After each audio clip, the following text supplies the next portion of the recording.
install and dump rain on our city for 4 days straight. We were not realizing that only 20% of homeowners in all of Houston, in the area of Houston, have flood insurance. So we weren't expecting the many people to have unexpected financial devastation. No one could have predicted that the floods would cover a 10,000 square mile area, which is larger than the state of New Jersey. Houston Community College has over 90,000 students with over 40,000 students on aid. Houston Community College's fall enrollment on August 25th, right before the storm hit, was up 11%. On the day we started classes, September 11th, 2 weeks late, our enrollment was down 2.2%. And our overall enrollment for the fall semester came in at 4.3% down. The hurricane formed on August 17th and made landfall on August 26th as a Category 4 hurricane. Winds reaching 130 miles an hour. That picture on the bottom of this screen is from 100-mile-an-hour winds. Once Harvey made landfall, it dumped over 40 inches of rain, causing unprecedented flooding. There have been over $125 billion of damage, over 30,000 people were displaced from their homes, and it prompted over 17,000 rescues. Unfortunately, 108 people lost their lives. HCC had over 60,000 students registered for over 180,000 classes due to begin on Monday, August 28th. As the hurricane began to dump unprecedented amount of water, HCC executives realized very quickly that we're not going to be able to open on August 28th. I was trapped in my home for 4 days with over 4 feet of water covering my entire housing complex. But I never lost power, I never lost internet, and I never lost phone service. I was one of the lucky ones, as the water reached right up to my front door, but never entered my home. Houston Community College immediately formed a task force, just as my colleagues here spoke about, and was led by our Executive Director of Risk Management. And we were asked to participate on conference calls every day at 9 a.m. and 6 p.m., even as the storm was still hitting and the rains were still falling. HCC made the decision to reopen for staff on September 6th, giving us a couple days of breathing before the students were to come back on September 11th.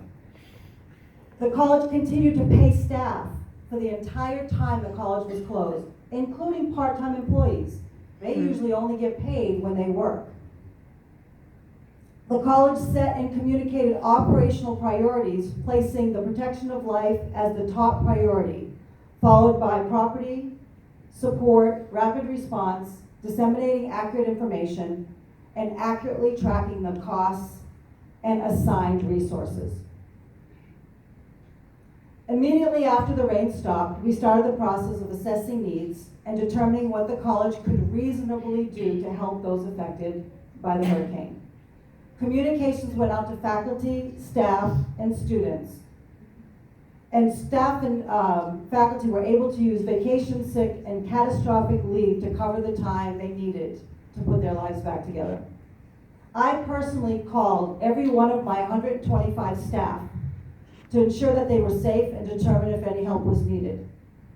I didn't stop until I reached every one of my staff members. It took me 3 days.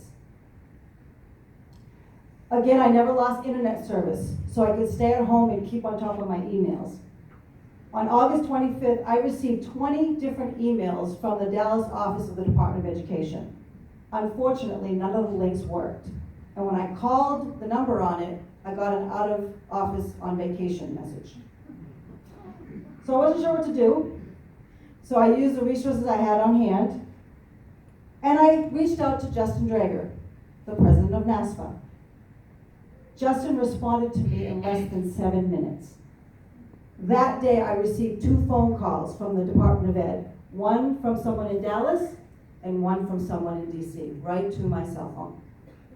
The response to me was excellent, even though at first I wasn't sure what I was going to do, But thanks to Justin, he knew exactly what to do, and he got those folks to me so I could start determining how to report out and how to get some relief. Because Harvey hit us at a time when annual federal reporting was due, I requested regulatory relief. I requested 2-week extension for the FISAP. They gave me until December 15th. I asked also for an extension on GE reporting. They told me take what time you need. I requested an additional 2 weeks of meeting the 45-day requirement for R2T4 calculations. I got it for the whole fall semester. While confined to my home, I also started internal office planning with my staff. Because we knew once we opened our doors, we were going to get hit hard on the phones and with student traffic. I wasn't wrong. I conducted conference calls with my financial leadership team and was pleasantly surprised that I had everyone on the call, even those whose homes were underwater. We began to focus on operational changes to ensure that we would be able to meet the needs of our students.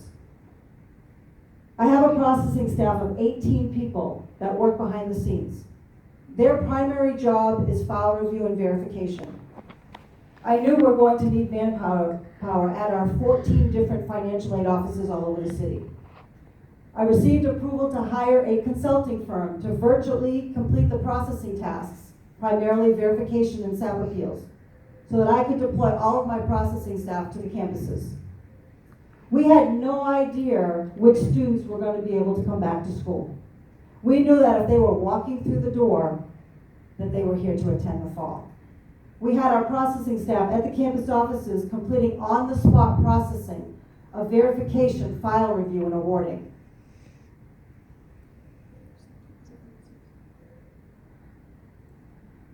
Once we figured out our staffing situation, I knew students were going to walk through the door asking, "Where is my money?" As a community college, we are an open enrollment institution with students whose behavior cannot be predicted. Because the student enrolls in a class doesn't mean they're going to attend the class. We cannot disperse funds to students until we can confirm that they've actually gone to their class, especially since a very large portion of our students get credit balance refunds. Faculty don't turn into their attendance rosters until approximately 2 to 3 weeks into the term, which means we can't disperse aid until weeks 3 or 4 of the semester. We knew this normal process wasn't going to work for our students in these circumstances. We created a manual process. Remember, I've got 40,000 students on aid. We created a manual process to obtain early release of funds. My staff initially gasped when I told them we were going to do this, because we have tens of thousands of students on aid. But eventually they understood why it was important, why we needed to do this to get students the funds they need to get through what was happening to our city. So we created this early release of funds form, and I clearly marked it fall semester only. It was approved by faculty and administration immediately. We advertised the form to students on our website, social media, email, online, in the campus financial aid offices. I spoke to student accounts and said, "Can you start refunding students every day for the month of September?" And they said, "We'll do it," even though it's a process that normally only happens once a week and takes about 3 hours to run, because we use a third-party servicer for that. They agreed to do it, and we did. We refunded every day for the entire month of September. Staff worked long hours to get those forms verified and dispersed. We released a total of $7.7 million of aid early to students. We also knew that there would be students that were going to need help beyond financial aid. We knew that there were going to be students with low aid package, self-payers, international students, and non-aid applicants that were going to need some extra assistance to be able to stay in school. Prior to the storm, our team had been working on a proposal to create an emergency program, and we're planning to request funding for it for the upcoming year. The emergency program proposal was designed to give students the ability to request funds for emergency purposes. So we already had the proposal in place. It was a detailed proposal, and we had just finished it the Thursday before the storm hit. Complete coincidence. When we realized the extent of Harvey's wrath, I submitted the proposal to our chancellor while we were still closed, asking for funding. Our chancellor immediately committed $250,000 of emergency funds for our students. And then our foundation added another $100,000 to the pot.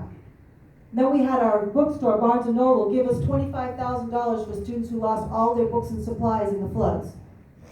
And then the Department of Education gave us another $206,000 of SEOG funds. So we were working with over $500,000 of emergency funds for our students. All of the funds were distributed with a one-page swoop to the rescue application. We called the fund Swoop to the Rescue. And they were all administered by one of our 6 financial coaches. And they worked so hard to get those funds out to students, vet them, and make sure they went to the right students. Some of them working until 9 or 10 o'clock at night, meeting with students to determine their needs for emergency funding. Here are the results of the distribution of our emergency funds. We were able to provide 719 students with an average of almost $800, and we delivered them in their hands within 1 day of their request. The coaches knew how important it was to approve quickly, so they put all efforts into this emergency fund for the month of September. At the end of the fall semester, we reviewed the students who received the emergency funds, and 90% of them stayed in classes. We only had 16 students out of the 719 withdraw from the semester prior to the end of the semester. So we figured that we did a really fantastic job vetting and getting these funds to the right students so they could stay in school. Early release of financial aid and distribution of emergency funds were not the only initiatives HCC did.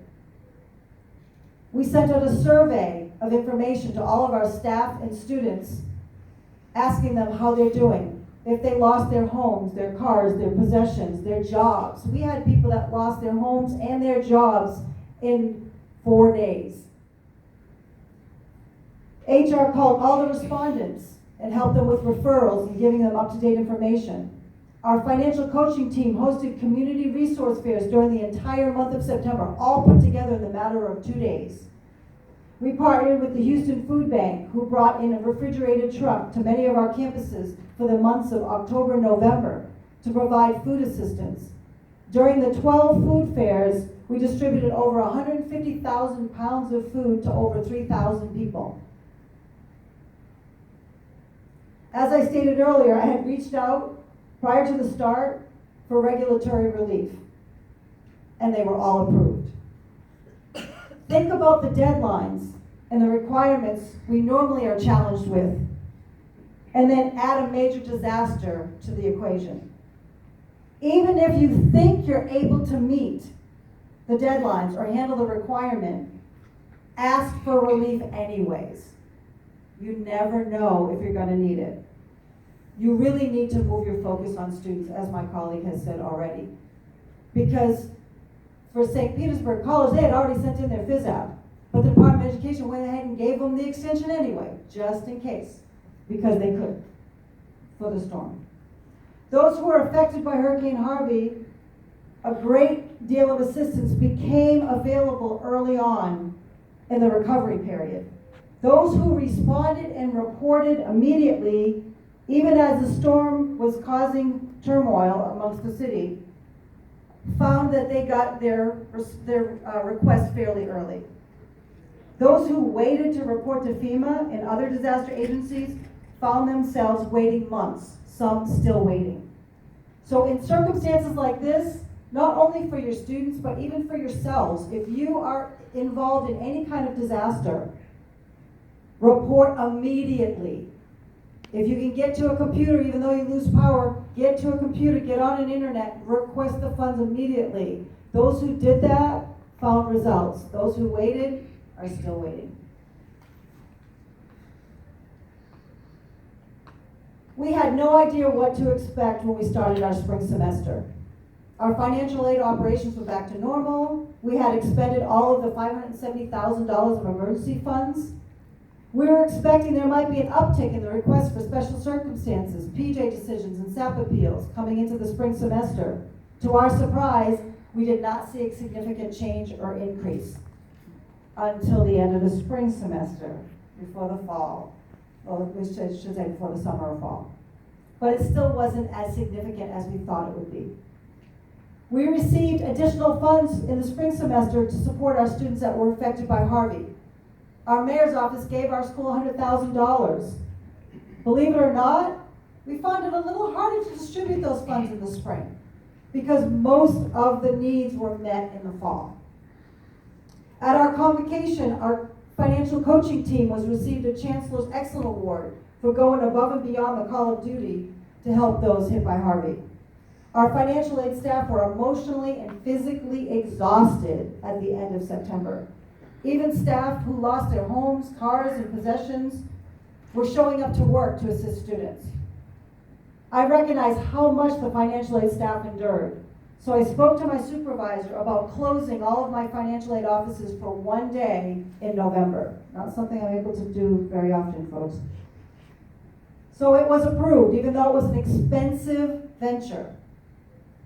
It was approved, and I hired a Houston Comedy Club team to come to our college and do some team building exercises and put on an improv comedy show about financial aid.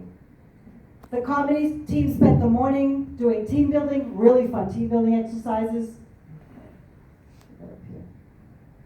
Oh, I guess I thought I had put the picture. Sorry, folks. The picture's not up there. But the laughter from the fun, from both the team building exercises and the improv comedy show could be heard all the way to Dallas. The team had a blast, and then I let everybody go home early at 3 o'clock. So they had a great day. Everybody had a great day. I wish I could do something like this every year for the staff. But unfortunately, the budget can't support those type of things. Our executive director of risk management did an outstanding job tracking everything that occurred and all efforts that went into getting the college and students back on track. He released a 68-page detailed report of all our efforts, decisions, lessons learned, and opportunities for improvement. The report stated that the damage occurred to 35 buildings, most of them minor, luckily. The most notable damage was to our fine arts building. We lost our fine arts building in the storm. We also lost 12 police training vehicles and our fire academy pumper truck to the floodwaters.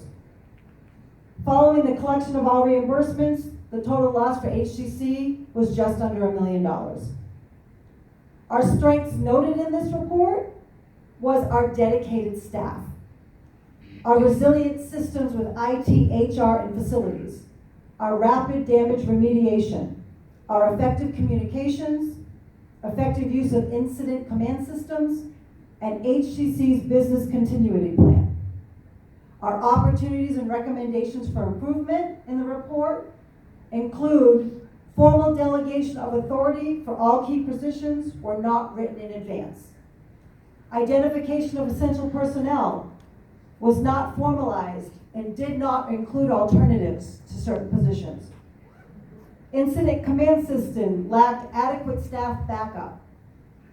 Not all available assets were fully prepared for usage, so we were not prepared to use any of our 28 buildings right away for shelters. We quickly mitigated that, a weakness. Vendor lists for expected emergency providers were not distributed widely enough.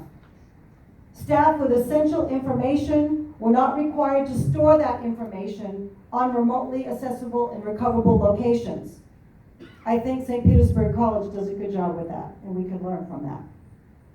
Temporary access to locations or equipment for designated staff was not addressed in advance of the storm. We're flying by the seat of our pants. And communications in the event of power or cell failure would have been extremely difficult. Folks, we were not prepared should we not have had cell service, internet, and power. That is one area the college is working heavily on right now. So there were a number of recommendations for each of the improvement areas that have been in the process of being addressed and implemented. All through our efforts and initiatives, we received numerous student notes and words of gratitude as they expressed their appreciation for the work we did to help them.